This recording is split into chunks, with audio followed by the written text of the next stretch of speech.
Ayodele Aounou, avocat barreau du Bénin. Est-ce que vous confirmez que le procès de votre client Olivier Boko et ses co-accusés, c'est bien ce 21 janvier 2025? Tout à fait. Ils seront présentés au jugement le mardi prochain à 8h.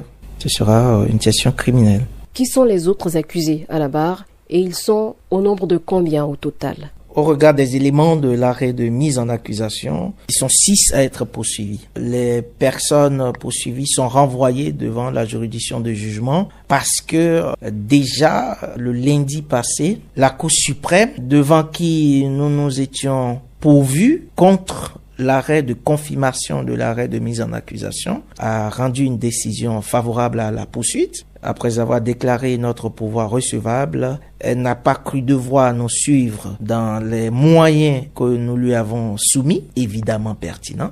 Comment vous vous préparez pour ce procès? Vous parlez peut-être de la stratégie de la défense. Qui parle de stratégie judiciaire parle forcément de surprise, de secret et des conditions mises ensemble des actes et tout ce que la défense peut regrouper dans le cadre de la démonstration de l'innocence de ses clients. Ça doit forcément être gardé secret. Qu'est-ce que vous reprochez?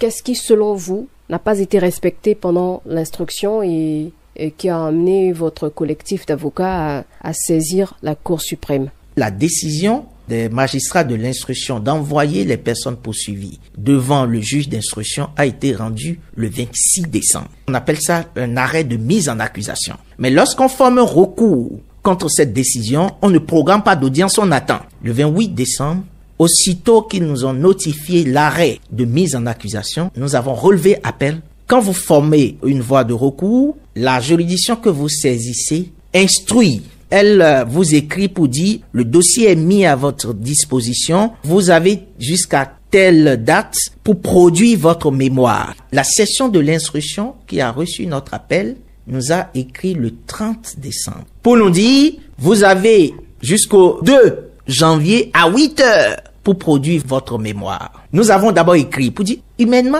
il est impossible pour un être humain de faire tout ça là en si peu de temps. Mais nous avons quand même déposé le mémoire le 2 janvier 2025. On vous dit de venir déposer votre mémoire à 8h et la Cour prévoit statuer à 9h. Elle a rendu la décision. Et quand vous prenez la décision, qui est une décision de confirmation de la décision rendue par les juges de la commission de l'instruction, c'est-à-dire la décision selon laquelle il faut envoyer les gens au jugement, elle dit dans la décision qu'on n'a pas déposé de mémoire. Comme nous avons déposé et nous avons la preuve, ça fait partie des raisons pour lesquelles nous sommes allés devant la Cour suprême. Pour démontrer à la Cour suprême que la session de l'instruction, cet arrêt-là, il est manifestement contraire à la loi.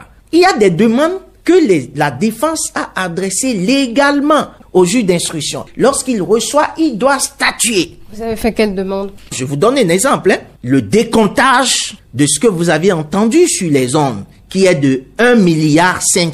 À aucun moment, M. Omeki n'a reconnu avoir 1,5 milliard dans sa voiture. Donc vous avez demandé qu'on recompte les sous? Évidemment. Il y a également, vous avez entendu mon confrère Maître Kato solliciter l'audition du chef de l'État. Mais la loi impose au juge de statuer. Ça dit que vous devez rendre une décision, soit pour les accueillir et ordonner ce que les avocats demandent, soit pour les rejeter. Mais au jour où intervient la décision de mise en accusation, vous avez encore les demandes là. Les magistrats ne répondent pas. Et c'est dans ces conditions qu'est intervenue la décision de clôture et de dessaisissement. Et la Cour suprême a rejeté votre recours. Qu'est-ce que cette décision suscite en vous? Ce qu'il ne faut pas, c'est de perdre absolument d'espoir. Et lorsque vous pensez avoir raison et que vous ne faites que perdre, mais ce qui va hypothéquer définitivement la possibilité d'avoir une victoire, c'est d'arrêter le combat. Lorsque vous n'arrêtez pas le combat, un jour, on ne sait pas quand, quel type de soleil va se lever, mais même un profane à qui on exposera les moyens que nous avons présentés, il y a des évidences. Et nous avons dit à la Cour que nous avons la violation des droits fondamentaux de la défense a atteint un niveau où nous nous demandons, mais est-ce que c'était nécessaire de faire un procès? Est-ce qu'il fallait pas prendre un décret et notifier les peines aux personnes poursuivies? Et puis bon, on s'arrête et puis chacun passe à autre chose. Alors, les décisions de la Cour suprême sont insusceptibles de recours. C'est ça qui explique que la criette à programmer l'audience du 21 prochain. Et qu'est-ce que vous espérez de ce procès? Je sais plus. Mais c'est pas le jugement qui juge les gens, parce que c'est un procès public. L'opinion publique se fera son opinion sur l'innocence, la culpabilité, les conditions légales de condamnation relativement à cette affaire. Ça fait partie de l'objectif principal de la défense. Quant à la question de savoir si nous allons directement vers une décision d'acquittement, je vous dirais tout simplement qu'une décision de condamnation, dans les circonstances que je viens de vous décrire, ça me surprendrait pas. Mais notre combat, c'est que si même les juges ne nous entendraient pas, notre combat, c'est que l'opinion publique puisse nous entendre. Si je dois anticiper sur mon sentiment profond, c'est que dans ce dossier, les conditions techniques d'une condamnation, je ne vois pas comment ils vont réunir ça. Il y aura de la contradiction, vous aurez la parole et le ministère public aussi, vous allez défendre vos idées. Et vous allez faire votre opinion après ce croisement d'idées et d'arguments. Vous savez, à l'heure où nous allons au jugement, nous sommes devant la Cour suprême sur la régularité même de la procédure. On ouvre parallèlement une seconde voie pour aller au procès, alors que la question même de la régularité de la procédure est toujours pendante devant la Cour suprême. Mais vous serez au procès. Je préfère garder la réponse pour moi-même, vous verrez très bien. Ce qui est certain aujourd'hui, c'est que les personnes poursuivies seront présentées le 21.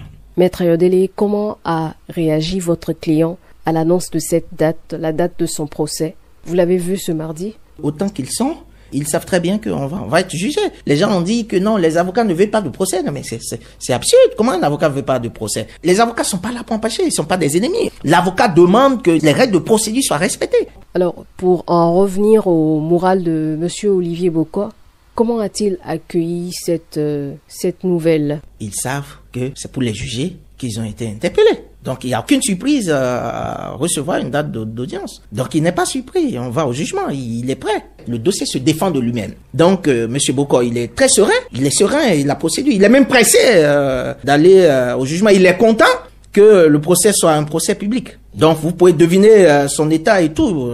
Il est content d'aller au procès. Merci, maître. C'est moi qui vous remercie.